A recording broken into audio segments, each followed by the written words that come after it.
Em nome do Pai, do Filho e do Espírito Santo. Amém. Hoje no vídeo sobre a história da igreja, nós vamos falar um pouco aqui sobre a liberdade que Constantino deu aos cristãos. Sabemos que o imperador Constantino, nos anos 312, 313 mais ou menos, Constantino ele concede liberdade aos cristãos, pois até então os cristãos eles viviam sofrendo perseguição, eram mortos, eram trucidados nas arenas, sendo queimados vivos.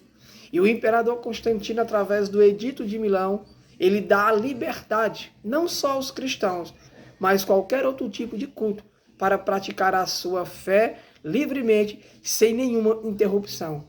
E Constantino, ele dá essa liberdade aos cristãos. Os cristãos agora têm liberdade de praticar o seu culto, de adorar o seu Deus livremente. Então está na história da igreja, né? É no Edito de Milão, a qual Constantino concede essa liberdade. Muitos dizem que Constantino fundou a Igreja Católica, desconhecendo totalmente os fatos históricos que aconteceram naquele período. De forma alguma, o imperador ele não fundou a Igreja Católica. O único papel de Constantino no cristianismo foi dar essa liberdade aos cristãos, para que eles pudessem livremente praticar o seu culto, expressar a sua fé publicamente. Porque do século I até 312, 313 mais ou menos, eles não podiam fazer isso. Eles se reuniam nas cavernas, eles se reuniam escondidos por conta da perseguição romana. E o imperador dá essa liberdade através do Edito de Milão.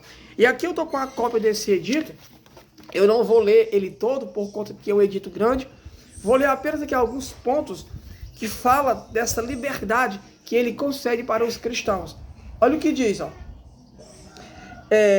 A fim de que saibais que concedemos aos cristãos liberdade e liberdade plena para observarem seu modo peculiar de adoração, o que como vossa fidelidade entende, foi concedido por nós a eles incondicionalmente.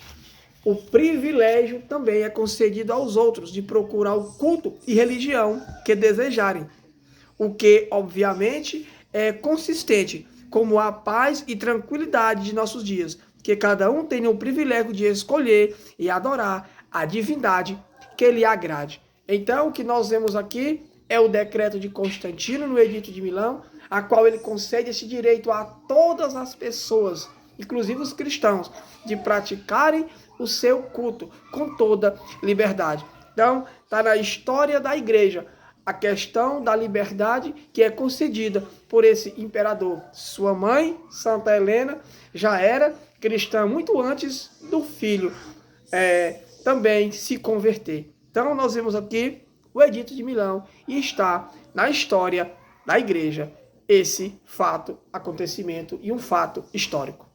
Amém.